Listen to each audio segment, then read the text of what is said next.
So what are today's trends? Well, expectations are higher from candidates because they're online as consumers, transacting online, buying stuff through Amazon and the like. And that kind of one-click mentality applies in how they buy stuff and also how they want to find roles as well. I used to come from print media where, it would be enough to place an ad in print and all the candidates would come flocking in. And we would close the section down early if we'd got too many ads, and that would be the way we'd recruit. But it's obviously all changed now, and the candidates have, more power because there are a lot less people out there willing to, or who are already in work and therefore looking to move. So it's really a case of having to sell ourselves as employers as well as the candidates having to sell themselves to you. It's a two-way street. And some of the things that Kesh was talking about earlier, active and passive talent, I'm sure you know what that's all about, but those that are actively looking to move, but you need to work a bit harder because joblessness is at quite a low rate, and we'll be talking a bit about that later on. So we need to be looking at that passive talent who, if they have right messages put in front of them, will respond. But they're not going to be on the jobs boards and other routes to market. You've got to be looking at social media as well. Candidates have all the power. Does anyone know what the UK unemployment rate is at the moment? Anyone want to have a guess? 4%. How much? 4%. Yeah, 4.2%. So it's the lowest since 1975, which I'd love to say is before I was born, but sadly it isn't true. But there are a lot of people who have roles. It may not be the perfect role. They've got the gigging economy. They're self-employed. They might be in part-time roles, but they are employed. And increasingly, there's lots of distractions as well. So job seekers will typically be registered on 7 jobs boards. It isn't just enough to have an About Us section on your website, and I know that will resonate with some of the presentations you heard earlier. We need to keep people engaged, and we'll talk about that application process and why that's so critical as well. Social media is absolutely critical. It used to be a case of, oh, shall we or shan't we use social media for this role. Actually, it's not a if, it's how well are we going to do it, and what are we going to do, and what's the right route to market for the kind of candidates that you're looking for. In the table I was at, Carol from St Bede's was talking about the fact that Facebook is important for her. She's a school. A lot of the parents who could be potential staff members are using Facebook, and so it's which type of social media and how well you do it. 73% of organisations have hired using social media, so that just shows how important it is to interact with your audience, maybe before they're looking for a job, building your employer brand, and attracting that passive candidate. EVP, it's one of those phrases that a lot of people talk about but don't necessarily talk about what that specifically means. What it isn't is just about having an About Us section on your website.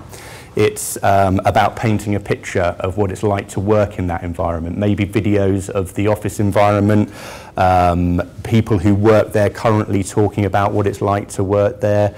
I know the chap from Leeds, Win, had a video of his chief exec, wherever Win is, if he's oh yeah, there you go, whoever's still here. Videos are a really great way to interact with people, and they really like using it.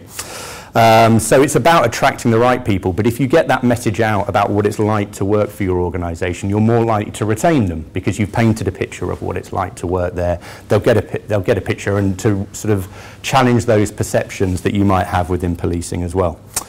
The apprenticeship levy, it's not the most gripping of subjects, but it isn't going away, and it is something that's affecting most of the people in the room.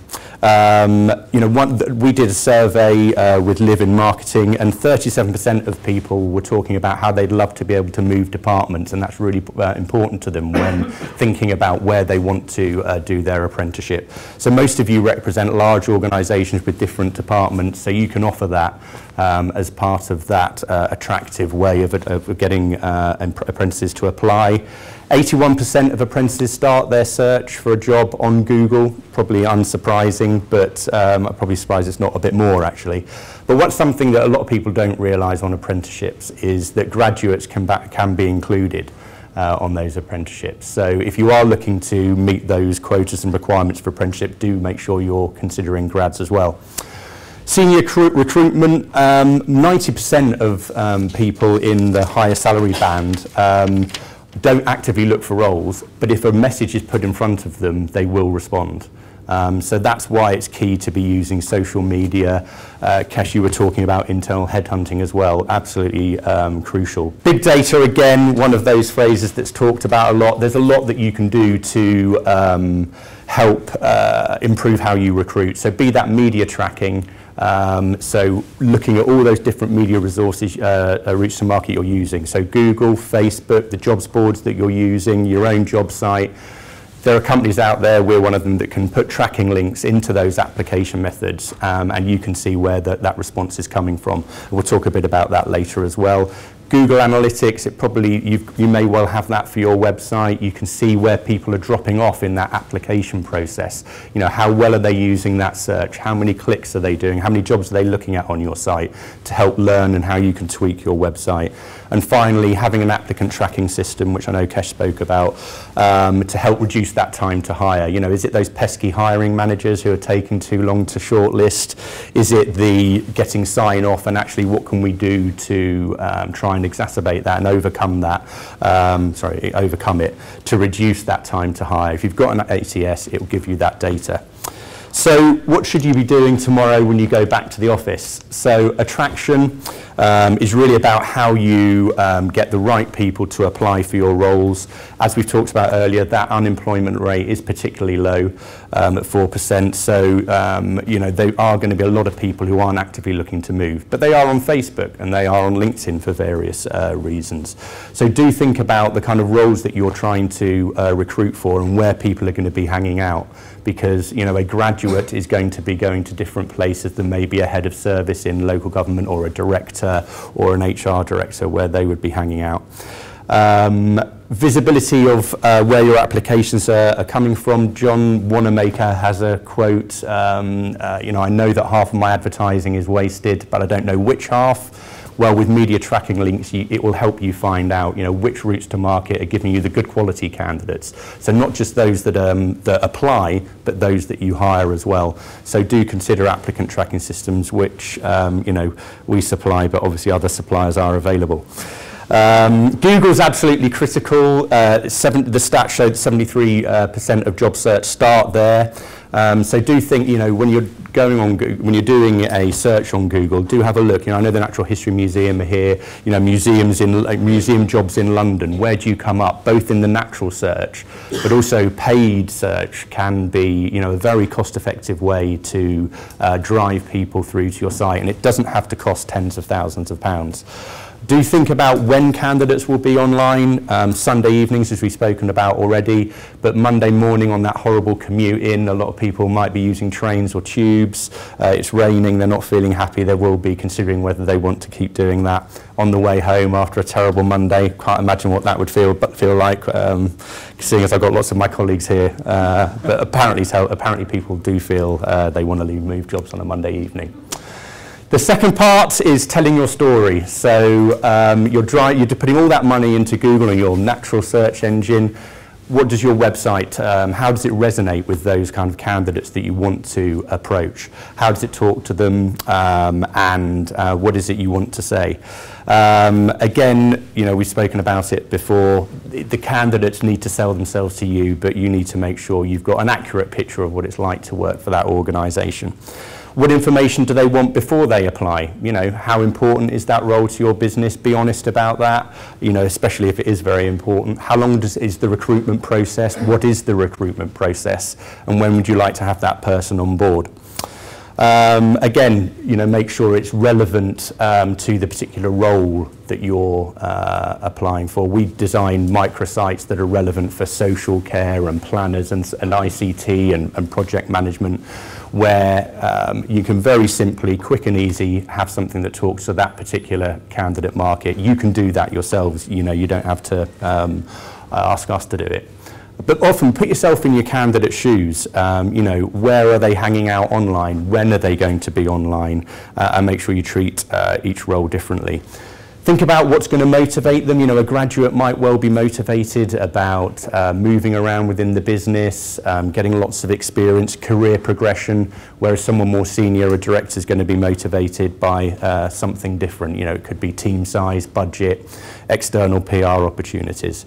You know, the office environment is key, and that is one way that you can differentiate yourself. You know, have you got a work from home or flexible working policy where other local employers don't? So the next bit to think about is the process. It's not the most exciting bit, but it is the bit that often people forget about. And it's so critical, because if you do all that work finding the people, driving them to a great website, but then let's say, you know, you've got to print off an application form, or it takes a long time to fill out that application form. You know, every extra click is potentially a lost candidate. So, you know, you want to make sure that that application process is really easy to find and really easy for them to use. You know, we see a lot of these back to floor programs, but you know, where the CEO goes into a factory or into the retail shop. You know, you guys go through your application process. When you get back in the office, actually apply, go and search for a job, actually apply for a job and see what it's like. You know, what puts you off? Does it actually reflect what it's like working for that organisation? You know, it's something I did when I joined Jobsgopublic. But have a look at how long it takes to apply. Also applying on phones. 82% of people apply via a mobile phone. You'll be unsurprised to hear. So is it mobile? Is it fit for use on a mobile? Do they have to pinch and zoom? Because that's, again, another reason why they might not be applying. And in this market where we've got more and more people in work, we need to make sure we're not losing candidates. So the last slide, what does the future hold? Again, quite a lot. Candidate experience, we've spoken about. You know, there are a lot of people who are in work, and so making sure that that application process, how they're handled throughout that recruitment process, that onboarding process that Wynne talked about, is absolutely critical. Kesh talked about virtual reality. There's a couple of case studies that I've been aware of recently. I don't know if any of you know Jeff Skilling, who's a Sky Sports presenter, but there's a thing called JeffBot, which they use as part of their consumer brand, but also as their employer brand as well. So they can put the JeffBot in front of relevant people in Facebook who are in the areas which they're looking to recruit and looking for the kind of jobs they're looking to recruit.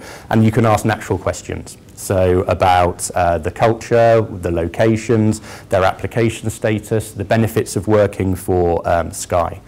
Another example is Anchor Housing, who, again, they've got an AI chatbot. So it's natural language, natural search. So rather than having to go in and type a keyword to find a job, a location, you can just type something into Facebook Messenger. I'm looking for care jobs in this area, and it will go away and think and bring back relevant jobs. But this is the kind of way that the recruitment world is moving. But like I say, for 5 or 10,000, it may be a lot, but it is relatively cheap for something new and leading edge in that way. Gamification, so again, I'd call that sort of serious games. So you might, if you're recruiting a lot of people for a position, you might do a recruitment day where you have a town planning exercise, for instance, or a relevant exercise where you're getting to see people in a kind of fun, out of work way, but seeing how they interact, how they communicate. It disarms them because it's not a standard interview process, but you can see how well they work as part of the team and how they communicate. You can also do that on your website. There's a French postal organisation that found that they were recruiting people in to be postal workers, and they were leaving after a trial period. So what they did was they painted the picture of a week in the life of a postal worker on their recruitment website. So before people applied, let's show them what it looks like, the early morning, some of the challenges, some of the positives as well, but some of the challenges of working in that environment. And I'm sure you've all seen the GCHQ recruitment adverts where they use puzzles and quizzes to kind of engage people. Those are all good examples of gamification. you know, with a lot of people being in work, we need to be offering flexible working and remote working. You know, it's particularly crucial in those hard-to-fill roles. Diversity and BME, I know Kesh was talking about it earlier, it's absolutely critical for you as an internal organisation to make sure you've got different perspectives being reflected, but also with your external stakeholders and customers or your pupils, if you're a school, they will be from multiple backgrounds and you want to be able to resonate with them. So diversity, it's been talked about for a while, it is still a significant ongoing priority.